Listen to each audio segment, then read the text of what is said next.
Pamphlet सुभां जो सवाल इंतसाब GSN तहरीक जे शहीद अवल बिलू पंवर जे नाले। इंसानी तारीख़ हिक तेज़ रफ़्तार घोड़े जे सुंबनि जे निशाननि मिसल आहे जेका हर लंबी मंज़िल ऐं मख़सूस अरसे पुॼाणा इंसान ज़ात जी अणथक जिदोजहद ऐं आला कारनामनि जा नक्श महफ़ूज़ कंदी आहे। साॻी रीति क़ौमूं बि पंहिंजनि वॾड़नि जे अमली कारनामनि ऐं ज़हनी काविशुनि खे तके तोरे मंझाउनि कारआमद नतीजा ऐं जानदार रिवायतूं सांढींदियूं आहिनि। इहा साॻी निगाह हर ज़िंदा नस्ल जे पोयर वटि बि हूंदी आहे। हू बि हिकु ॾींहुं पंहिंजनि वॾनि खे इन साॻी कसवटी ते परखींदा। संदन तकतोर जा माण ऐं मापा बि अक्सर करे साॻिया ई हूंदा। हू जाइज़े वठण वक़्तु इहो कीअं ॾिसंदा त असांजा वॾा कहिड़नि अक़ीदनि ख़्यालनि जा हुआ, हिननि कहिड़ियूं दरगाहूं ऐं पीर ते भेटिया, हिननि पंहिंजे वक़्त जे कहिड़नि फ़िक्रनि ऐं नज़रियनि खे ॼातो थिए, हिननि कहिड़ा आला इम्तिहान ऐं डिग्रियूं हासिलु कयूं, हिननि कहिड़ा उहिदा ऐं मर्तबा माणिया, खेनि शेर ऐं अदब जा केतिरा दीवान ऐं दास्तान यादि हुआ, मंझाउनि केतिरा शाइर ऐं अदीब स्टेज ते फ़ामईन खां वधीक दाद ऐं वाह वाह हासिलु कंदा हुआ, या मंझाउनि केतिरा फ़सीह ऐं बलीग मुक़रर ऐं वाइज़ीन हुआ, वग़ैरह वग़ैरह। मतिलब त हू इन्हनि मड़नी उछातरिन ॻाल्हियुनि खे नज़रअंदाज़ करे अहिड़नि आला कारनामनि खे ॻोल्हींदा जेके उन वक़्तु मजमूई तौरु संदन पंहिंजे बचाव ऐं बकाव लाइ काराइता साबित थिया हूंदा ऐं जिन ते हिननि पाण मुसीबत वक़्तु गॾिजी अमल कयो हूंदो। मथे जाइज़े वठण खां पोइ हर हिकु नओं नसुल पंहिंजनि वॾनि खां इहो सुवालु पुछंदो आहे त अव्हां पंहिंजे दौर जे इंसान दोस्तनि ऐं मुहिबे वतन माण्हुनि खे कहिड़ी निगाह सां ॾिठो थिए ऐं अव्हां जे वक़्त जी अंधियुनि ऐं जाबिर ताक़तुनि साणनि छा तां वेर विधो हो। दरअसल इन्हनि सवालनि पुछंदे हू पंहिंजनि वॾनि जी हक़ ऐं नाहक़ सां वाबिस ज़हनी वाबस्तगी खे जाचण ऐं संदन क़ीमत कथण जी कोशिश कंदो आहे। हू जाचणु चाहींदो आहे त उन वक़्तु केतिरा शख़्स पंहिंजे वक़्त जे इंसान दोस्तनि ऐं सच जे पांधीड़नि जे आवाज़ ते लबैक चई मैदान ते निकिरी आया ऐं मंझाउनि केतिरा उन्हनि जी ॿाहुनि जो ॿल ऐं दिलनि जी कुवत साबित थिया, मंझाउनि केतिरनि हिननि जियां हक़ ऐं इंसाफ़ जो आवाज़ उथारींदे वक़्त जी अंधियुनि ऐं जाबिर कुवतुनि हथां क़ैदो बंद जा अज़ाब भोॻिया ऐं सूरनि ते सिर ॾिना। इन जाइज़े खां पोइ हू पंहिंजनि वॾनि खां इहो सुवालु पुछंदा आहिनि त जॾहिं अव्हां जे वतन मथां ऊंधा ककर छांइजी चुका हुआ तॾहिं अव्हां मजमूई तौरु छा सोचे रहिया हुआ, या जॾहिं अव्हां जे पटनि ऐं माॻनि मकाननि ते ॾाढनि कब्ज़ो कयो हो तॾहिं अव्हां जी दिलनि में गैरत जी बाहि केतिरे क़दुरु भड़की हुई, या जॾहिं अव्हां जे शहरनि में के फोरू ऐं धाड़ेल काहिजी पिया हुआ तॾहिं अव्हां उन्हनि खे हकाले डोड़ाए कढण लाइ कहिड़ा हथियार कमांदा, या जॾहिं अव्हां जे मासूम बचनि जे वात मां ज़ोरी गिरह खसियो थियो वियो तॾहिं अव्हां कहिड़ा भाला आया, या जॾहिं अव्हां जी ज़बानुनि ते ताला लॻाया विया तॾहिं उन्हनि तालनि ऐं बंदिशुनि खे टोड़ण लाइ कहिड़ियूं तदबीरूं कमांदियूं, या जॾहिं अव्हां खे मज़हब या ॿिए कंहिं जज़्बाती नारे ऐं ग़लति प्रोपेगेंडाउनि वसीले गुमराह कयो थिए वियो तॾहिं अव्हां जे पंहिंजे वक़्त जे अदीबनि, शाइरनि,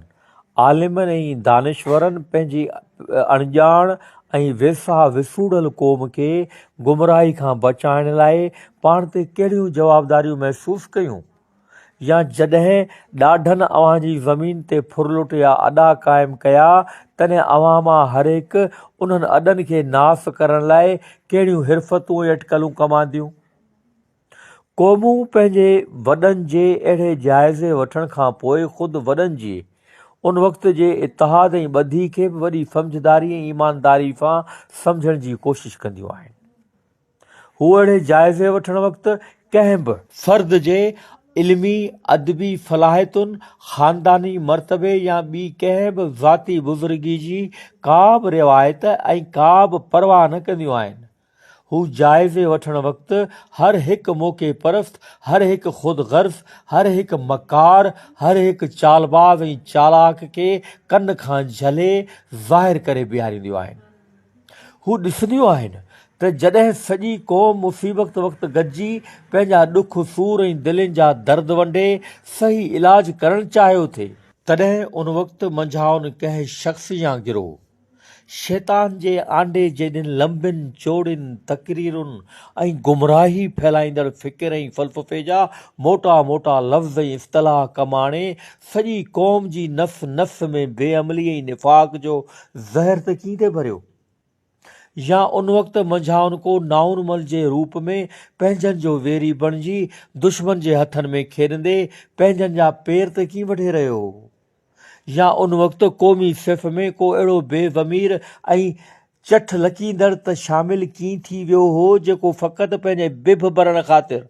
चोर ऐं साद, ज़ालिम ऐं मज़लूम ॿिन्ही धुरियुनि वटि पाण वणाए कूओ बणिजी सभिनी जा खीसा कतरींदो ऐं नास कंदो त कीअं थिए रहियो। मतिलबु त क़ौमूं इन वसी निगाह सां पंहिंजनि वॾनि जे ऐमालनि खे तके तोरे कंहिं सही राय क़ाइमु करण जो फ़ैसिलो कंदियूं आहिनि ऐं पोइ ॾिसंदियूं आहिनि त असांजा वॾा असांखे विरसे में कहिड़ियूं अमानतूं सौंपे ऐं हवाले करे विया जेके वरी खेनि हिकु ॾींहुं पंहिंजनि पोयरनि खे अमानत सलामत संभाले ॾियणियूं पवंदियूं आहिनि। हाणे अचो त मथे जाइज़े जी रोशनी में ॾिसूं त असांजनि वॾनि पंहिंजनि पोयरनि खे अहिड़नि सख़्तु आज़माइशुनि ऐं इम्तिहाननि मां गुज़रंदे कहिड़ियूं अमानतूं ऐं मुक़दस चीज़ूं साह सां सांढे हीअं सां हंडाए विरसे में ॾिनियूं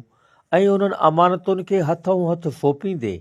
खेनि कहिड़नि अज़ाबनि ऐं आपदाउनि मां गुज़रणो पियो। माज़ी ते सरसरी निगाह विझंदे मालूम थींदो त हिन सरज़मीन ते केतिरनि धारियुनि क़ौमुनि पंहिंजी ताक़त ऐं अंध जे ज़ोर ते वक़्तु ब वक़्तु यलगारूं कयूं। हिननि मुल्क गिरी जी हवस में सिंध जी जुदागाना तारीख़ी हैसियत खे मिटाइण लाइ फुरलुट ऐं क़तल ऐं गारतगिरी जा कई मलामत जोगा बदतरीन कारनामा सर अंजाम ॾिना। हिननि हितां जी हर चीज़ जी असलियत खे बिगाड़ण लाइ कई शैतानी मनसूबा अमल में आंदा। हिननि पंहिंजे मख़सूस मक़सदनि जी हासिलात ख़ातिर हक़ ऐं इंसाफ़ जी हदुनि खे ओरांगींदे ज़रे मातर बि कंहिं लानत मलामत जी परवाही कान थी कई। मतिलबु त इन बद मक़सद सां हिन सरज़मीन ते कॾहिं साक ऐं सथिन काहूं कयूं, कॾहिं यूनानियुनि ऐं ईरानियुनि जलगारूं कयूं, कॾहिं अरबनि अफ़गाननि ऐं मुग़लनि जड़ायूं कयूं त कॾहिं वरी अंग्रेज़ साम्राज्यनि जे इक़्तिदार जा झंडा फड़कंदा नज़र आया।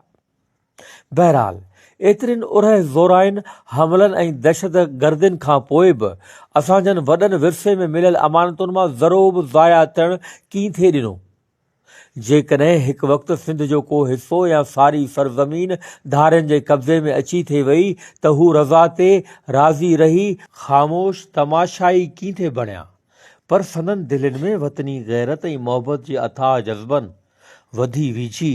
हिकु अहिड़े तूफ़ान जी सूरत इख़्तियार कई थिए जेको हमले आवरनि जो गासिबनि जो समूरो जाहो जलाल अटालो ऐं अडंबर इन तूफ़ान जी लपेट में पाणा पटिजी थेलिजी हमेशह लाइ अखियुनि खां अलूप थी थिए वियो ऐं सिंध वरी ॿीहर अॻे खां अॻरी सदा साई ऐं सरसब्ज़ रहंदी थिए आई। इन रीति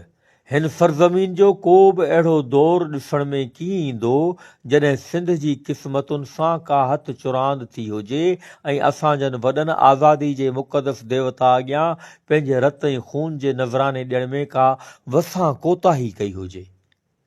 इन हक़ीक़त खे जेकॾहिं अञा बि वधीक वज़ाहत सां ॾिसबो त मालूम थींदो त